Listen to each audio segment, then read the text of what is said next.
नमस्कार, मेरा नाम है विवेक शर्मा और मेरे साथ हैं डॉक्टर मनीष जैन जो कि एक ऑन्कोलॉजिस्ट हैं, पुणे में रहते हैं। डॉक्टर साहब बहुत सारे लोगों की हेल्प करते हैं और बहुत सारा क्लैरिटी लाते हैं हमारे थॉट प्रोसेस में जो जुड़े होते हैं कैंसर से और उससे संबंधित टॉपिक से। डॉक्टर साहब बहुत बहुत स्वागत है आपका अपने इस शो पे। धन्यवाद विवेक। सर, आपसे बातें करना मुझे बहुत अच्छा लगता है बिकॉज जब जब मैं आपसे बात करता हूँ ना, ऑलमोस्ट हर हफ्ते मुझे कोई ना कोई एक ऐसी चीज सीखने मिलती है जो मैंने कभी सोचा भी नहीं था और शायद मेरा पर्सपेक्टिव भी कभी उस डायरेक्शन में गया नहीं था। मेरे एक गुरु जी हुआ करते थे, वो हमेशा बोलते थे विवेक, जिंदगी जो है ना एकदम कैमरे की तरह है। आप जिस चीज की तरफ उसको रखते हो ना, वो उसको जूम कर देती है, वो बड़ा कर देती है। और मैं शुक्रगुजार हूं कि आपसे कैंसर के बारे में, जो कि इतनी बड़ी इतनी जटिल समस्या है, इसके बारे में हम बात करते हैं और काफी सारी क्लैरिटी लाते हैं हमारे लिसनर्स के लाइफ में। डॉक्टर साहब, आपने शायद, मैं ये कहूँ अगर तो गलत नहीं होगा, कि एक कंटेक्स्ट जो है शायद सेट हो गया हमारे आज के डिस्कशन का। और क्योंकि आपने बात करी इम्यूनोथेरेपी की और टारगेटेड थेरेपी की, और आपने बात करी थी डायग्नोसिस की कि कैसे कितना सारा एवोल्यूशन आया है। और इसमें एक बड़ी बात जो मैं अमूमन जो है आपसे भी सुनता हूँ और कई जगह पढ़ता भी हूँ, बायोप्सी की बात करी जाती है। और आपने एक एपिसोड में बताया था कि लिक्विड बायोप्सी और सॉलिड टिश्यू बायोप्सी दो चीजें होती हैं। तो डॉक्टर साहब, ये लिक्विड बायोप्सी क्या होती है? मतलब समझ में थोड़ा सा कम आता है ये। लिक्विड बायोप्सी, देखो, जब हम खून में से कोई टेस्टिंग करते या सलाइवा में से करते या स्टूल्स में से करते या यूरिन में से करते, जो कि हमारे बॉडी के लिक्विड्स है, इसमें जब हम ट्यूमर को आइडेंटिफाई करते हैं तो इसको लिक्विड बायोप्सी बोली जाती है। जब हम ट्यूमर में से एक टुकड़ा निकालते हैं तो उसको सॉलिड यानी टिश्यू बायोप्सी या सॉलिड बायोप्सी या जो भी आप बोलना चाहो, लेकिन लिक्विड बायोप्सी होती है ब्लड में से लिया गया, यूरिन में से लिया गया, स्टूल्स में से लिया गया, सलाइवा में से लिया गया कैंसर सेल का या तो सेल या उसका डीएनए। जो कभी कभी जब सेल टूटता है तो उसका डीएनए शेड होता है, तो इसको सर्कुलेटिंग ट्यूमर सेल्स यानी सीटीसी या सर्कुलेटिंग डीएनए फ्रैगमेंट यानी सीटीडीएनए ऐसा बोला जाता है। इसको जब हम देखते हैं तो इसको लिक्विड बायोप्सी बोला जाता है। और ये लिक्विड बायोप्सी लेने का फ्लो बहुत सिंपल होता है। जब कैंसर पेशेंट फिजिशियन को आके मिलता है और उनको लगता है कि इसकी टिश्यू बायोप्सी करना बहुत मुश्किल है, ट्यूमर बहुत अंदर बैठा है, लंग के अंदर है, पंक्चर होने के चांसेस है लंग के, तो फिर वो ब्लड में से आप उनका सैंपल ले सकते हो।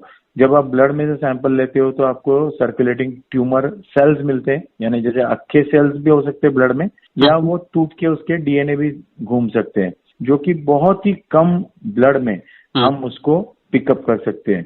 अच्छा, यानी 0.5 ml ब्लड भी हो तो उसमें आप पिकअप कर सकते हो, 1 ml ब्लड भी हो तो आप उसमें से पिकअप कर सकते हो। और फिर उसको हम सेपरेट आउट करते हैं, यानी बहुत टाइनी टिश्यू के अंदर से हम वो डाटा कलेक्ट कर सकते हैं। जब वो ले लिया जाता है तो उसके अंदर वो ब्लड को सेपरेट करके प्लाज्मा निकाल लिया जाता है। उसमें से फिर हम वो पेशेंट का जो डीएनए होता है वो एक्सट्रैक्ट कर लेते हैं। वो डीएनए को फिर हम एनालाइज करते हैं, जो 1 दिन से 9 दिन के अंदर हमको सारा इन्फॉर्मेशन दे देता है। कोई लैब्स तो कोई रिपोर्ट 1-2 दिन में भी दे देती है, जो कि बहुत फास्ट है। उसके बाद में वो जो रिपोर्टिंग होती है उसमें हमको ट्यूमर कहाँ से निकला था, कौन से टाइप का है, उसमें कौन से म्यूटेशंस एनालाइज हो रहे हैं और उसकी ट्रीटमेंट क्या होगी। और यदि कोई पेशेंट ट्रीटमेंट पे चल रहा है तो ट्रीटमेंट देते वक्त में उसका ट्यूमर म्यूटेशंस में चला गया है क्या, रेजिस्टेंस में चला गया है क्या, या फिर वो अभी रिस्पॉन्स नहीं कर रहा है तो कोई नया दवाई काम करने वाला है क्या।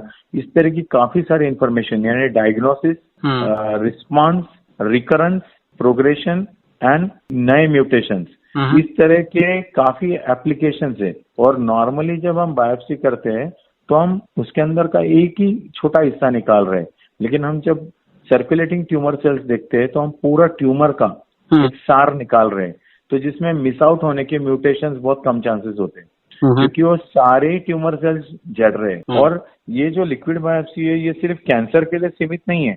ये बहुत सारी कंडीशंस में आ गई है। जैसे कैंसर में तो हम करते ही है circulating tumour cell, circulating DNA देखने के लिए, जैसे यूरोथेलियल कैंसर है, नॉन यूरोलॉजिकल कैंसर है, लंग कैंसर है, कोलोरेक्टल कैंसर है, प्रोस्टेट कैंसर है, तो इनमें तो हम देख ही रहे हैं ये सब चीजें।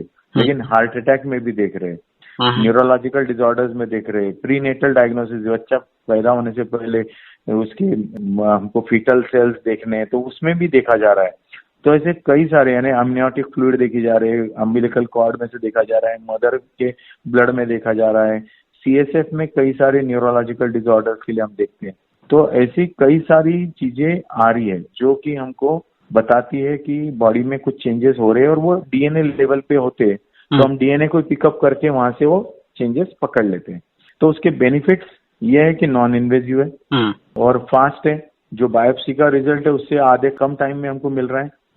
यानी जैसे 9 दिन में ये मिल रहा है तो 18 दिन में आपको बायोप्सी का रिपोर्ट मिल रहा है, 4 दिन तो 8 दिन, तो वो एक टाइम कम लग रहा है उसमें।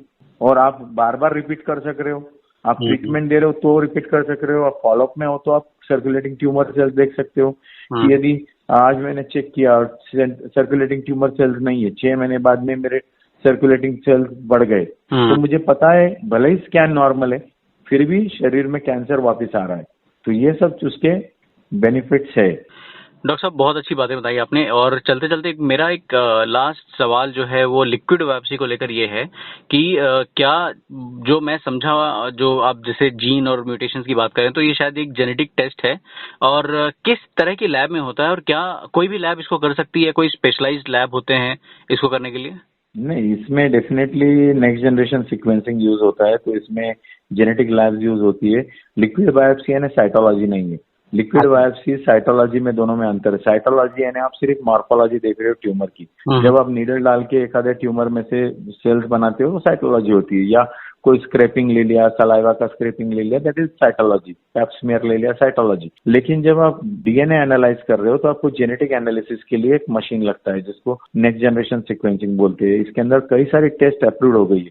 Super, thank you so much doctor साहब। और अगर आप हमें सुन रहे हैं और आपके मन में कोई ऐसी बात है जो आप पूछना चाहेंगे साक्षात डॉक्टर मनीष जैन से, तो आप बिल्कुल पूछ सकते हैं। डॉक्टर साहब इज वेरी अप्रोचेबल, बहुत आसान है इन तक पहुंचना। और आपके जो भी कैंसर रिलेटेड या ट्रीटमेंट रिलेटेड या कोई भी ऐसी चीज जो डॉक्टर साहब के परव्यू में आती है, आप बिल्कुल पूछ सकते हैं। सिर्फ उंगलियों को थोड़ी तकलीफ दीजिए और ईमेल कर दीजिए डॉक्टर साहब को। डॉक्टर साहब का जो ईमेल आईडी है वो लिख लीजिए, वो कुछ इस प्रकार है, manish.jain009@gmail.com, यानी कि MINISHJAIN009@gmail.com। और मिलते हैं कैंसर की बात डॉक्टर मनीष जैन के साथ इस पॉडकास्ट प्लेटफॉर्म पे। बने रहिए हमारे साथ और सुनते रहिए, बहुत मजा आएगा, बहुत कुछ सीखेंगे हम लोग। एंड डॉक्टर साहब बहुत बहुत धन्यवाद आपका, thank you so much. Thank you Vivek, thank you.